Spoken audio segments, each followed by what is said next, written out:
ಸಭೆ ಮಾಡಬೇಕಷ್ಟೇ ಶೀಘ್ರಾಡಿ ಅಂತ ಎಲ್ಲ ಅಧಿಕಾರಿಗಳು ಕರೆದು ನಿಮ್ಗೆ ಏನೇನು ಅಭಿವೃದ್ಧಿ ಆಗಬೇಕು ಹೇಳಿದ್ರು, ಜನರ ಅಭಿಪ್ರಾಯ ತಗೊಂಡ್ರು. ಇವತ್ತು ಏನೂ ಆಗಲಿಲ್ಲ. ಕಾಕನ ಕೊಟ್ಟ ಫಾರೆಸ್ಟ್ ಒಳಗೆ ಮನ ಇಟ್ಟಿದ, ಈಗ ಒಂದೊಂದು ಮನ ಕಟ್ಟಕ್ಕೆ ಅವಕಾಶ ಅದ. ಈಗ ಸರ್ಕಾರದ ಮನ ಕಟ್ಟಿ ಅಂತಂದ್ರೆ ಆ ಸ್ಥಿರ ಜಾಗಕ್ಕೆ ಹಕ್ಕುಪತ್ರ ಕೊಡಿ ಅಂತ ಹಕ್ಕುಪತ್ರ ಇದ್ದಾವಲ್ಲ. ಹಾಗಾಗಿ ರಾಷ್ಟ್ರಪತಿಯವ್ರ ಜೊತೆ ಹೇಳೋದು, ಎಲ್ಲ ಭಾರತದ ಉದ್ದಕ್ಕೂ ಏನು ಮೂಲ ಆದಿವಾಸಿಗಳು ಅರಣ್ಯದಲ್ಲಿ ವಾಸ ಮಾಡ್ತಿದ್ರು ಅಂಥವ್ರಿಗೆ ಆಡಿ ವಿವಿಧ ಗ್ರಾಮ ಅಥವಾ ಕನ್ನಡ ಗ್ರಾಮ ಮಾಡಿ ಅವರು ವಾಸ ಮಾಡೋಕ್ಕೆ ಹಕ್ಕುಪತ್ರ ಕೊಡಿ. ಆಮೇಲೆ ಪುನರ್ವಸತಿ ಮಾಡಿ ಅವ್ರಿಗೆ ಗುಣಮಟ್ಟದ ಶಿಕ್ಷಣಕ್ಕೆ ಅವಕಾಶ ಮಾಡಿಕೊಡಿ. ಅವ್ರಿಗೆ ಟ್ರೈಬಲ್ಗೆ ಸಪ್ರೇಟ್ ಯೂನಿವರ್ಸಿಟಿ ಮಾಡಿಕೊಡಿ ಅಂತ ಬಂದು 18 ಇದ ಪಾಯಿಂಟ್ಗಳನ್ನ ಅಲ್ಲಿ ಸ್ವಲ್ಪ ನಾವು ಪ್ರಾಕ್ಟಿಕಲ್ಲಾಗಿ ನೋಡಬೇಕು. ಈಗ ಯೂನಿವರ್ಸಿಟಿ ಅವೆಲ್ಲ ಸಾಧ್ಯ ಆಗಲ್ಲ. ಈಗ ನಮ್ಗೆ ಏನಾಗಿದೆ, ಪ್ರೈಮರಿ ಎಜುಕೇಷನ್ ಫಸ್ಟ್. ಈಗ ಕನಿಷ್ಠ SLC PUC ವರೆಗೆ ಒಂದು ಕ್ವಾಲಿಟಿ ಎಜುಕೇಷನ್ ಬೇಕು. ಯಾಕಂದರೆ ಇವತ್ತಿನ ದಿನ ಯೂನಿವರ್ಸಿಟಿ ಅಂತಂದರೆ ಅವು ಭಾಳ ಡಿಗ್ರೇಡೆಡ್ ಇದಿರೋದು. ಸೊ ಯೂನಿವರ್ಸಿಟಿ ಅಂತ ಕೇಳಬೇಡಿ, ಅದು ಆ್ಯಕ್ಚುಲಿ ಉಪಯೋಗ ಇಲ್ಲ ನನಗೆ ಅನ್ಸೋದು, ಏನು ಉಪಯೋಗ ಇಲ್ಲ. ಓಕೆ, ಈಗ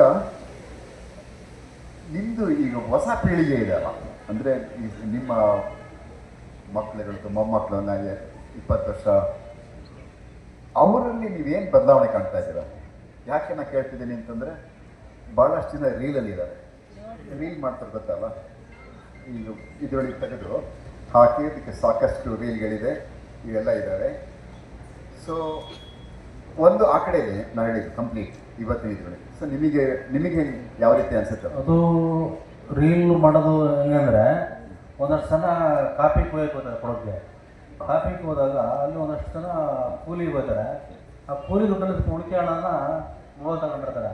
ಮೊಬೈಲ್ ತಗೊಬಂದು ಈ ಹೊರಗಡೆ ಜನ ಏನು ಮಾಡ್ತಾರೆ ಅದನ್ನು ಕಲ್ತ್ಕೊಂಡು ಅವ್ರು ಕಾಲ್ ಪರ್ಸೆಂಟಿದೆ ಅದು ಇನ್ಫ್ಲೂಯೆನ್ಸ್ ಕುಡ್ತಾ ಈ ಪಾನ್ ಪರಾಗು ಅನಿಸಿದ ಪಟ್ಟ ಹೇಳ್ದಲ್ಲ, ಆ ಥರ ಒಂದು ಐಡೆಂಟಿಟಿ ಅದು ಇದ್ದೇ ಇದೆ. ಮತ್ತು ನಮ್ಮಲ್ಲಿ ಜಮ್ಮ ಇದೆ. ಒಂದು ಆಡಿ ಅಂದಾಗ, ಜನಕುಗ ಆಡಿ ಅಂದಾಗ, ಬಟ್ಟಕುಗ ಆಡಿ ಅಂದಾಗ, ತೊಲಿಗಾಡಿ ಅಂದಾಗ ಅಲ್ಲಿ ಯಜಮಾನಕ್ಕೆ ಇದೆ. ಅಲ್ಲಿ ಆ ಯಜಮಾನಿಕೆಯಲ್ಲಿ ನಾವೆಲ್ಲ ಖಂಡಿಸ್ತೀವಿ ಅದನ್ನು. ಈಗ ಅವ್ನು ರೀಲ್ ಮಾಡೋದು ಅದೆಲ್ಲ ಮಾಡೋದು ಮನೇಲಿ ಮಾಡ್ಕೋಬೇಕಾಗ್ತದೆ. ಓಪನ್ ಥಿಯೇಟ್ರಲ್ಲಿ ಅದನ್ನು ಮಾಡೋಕ್ಕಾಗಲ್ಲ. ಮತ್ತು ಅಂಥವ್ರು ಒಂದು 2-3 ಜನ ಅಷ್ಟ ಒಂದು ಆಡಿಗೆ, ಅದು ಜಾಸ್ತಿ ಇಲ್ಲ. ನಮ್ಮಲ್ಲಿ ಅದಕ್ಕಿಂತ ಹೆಚ್ಚಾಗಿ ಅಂದರೆ ಈ ಹೊರಗಡೆ ವರ್ಷ ಇದ್ದಾವಲ್ಲ ಕೂಲಿಗಾಗಿ, ಅದು ತುಂಬ ಸಂಕಷ್ಟ ಇದೆ. ರೀಲ್ ಮಾಡೋದು ಅದು ಮಾಡೋದು ಮಾಮೂಲಿ, ಅದು ಸ್ವಲ್ಪ ಹುಡುಗರು ಬೆಳೆದಾಗ ಅದು ಖುಷಿ ಪಡಲೇಬೇಕು, ಅವರು ಅದು ಮಾಡ್ಕೊತಾರೆ ತಾಯಿ. ಆದರೆ ಹೊರಗಡೆ ಕೂಲಿಗೆ ಹೋಗ್ಬಿಟ್ಟು ವರ್ಷಕ್ಕೆ ಈಗ ನಾವು ಯೋಚನೆ ಕೊಟ್ಟು ನೋಡಿದ್ದು 80 ಅಂತವ್ರ ಮನೆ ಕಾಫಿ ಕುಯ್ಯಕ್ಕೆ ಹೋಗ್ಬಿಟ್ಟು ಬಿದ್ದಿರೋದು ಮೇಲಿಂದ ಬಿದ್ದಿರೋದು ಸತ್ತಿರೋದು. ಹಿಂಗಾಗಿ ಆದಿವಾಸಿಗಳದ್ದು ಕುಲ ನಾಶ ಆಗಿ ಹೋಗ್ತದೆ, ಇವತ್ತು ಅನ್ಯಾಯ ಆಯ್ತದೆ. ಅದರಿಂದ ಅದಕ್ಕೆ ಎಲ್ಲಕ್ಕೆ ಕಾರಣ ಏನಂದರೆ, ನಮ್ಮ ಅಣ್ಣವರೊಳಗೆ ಡಾಕ್ಟರ್ ಮುಜಾಫರ್ ಅಸಾದಿ ವರದಿ ಜಾರಿ ಆದರೆ, ಅರಣ್ಯ ಕಾಯ್ದೆ ಜಾರಿ ಆದಾಗ ಒಂದಷ್ಟು ಜಮೀನುಗಳು ಒಂದಷ್ಟು ನೌಕರಿ ನೇಮಕ ಸಿಕ್ಬಿಟ್ರೆ ನಮ್ಮ ಜನ ಕಾಯ್ತಾ ಇದ್ವಿ ಸರ್. ಗೌ ಪಕ್ಷಿಗಳನ್ನ ಕಾಯ್ತಾ ಇದ್ವಿ, ಇವು ಸಿಗುತ್ತೆ ಅಂತ.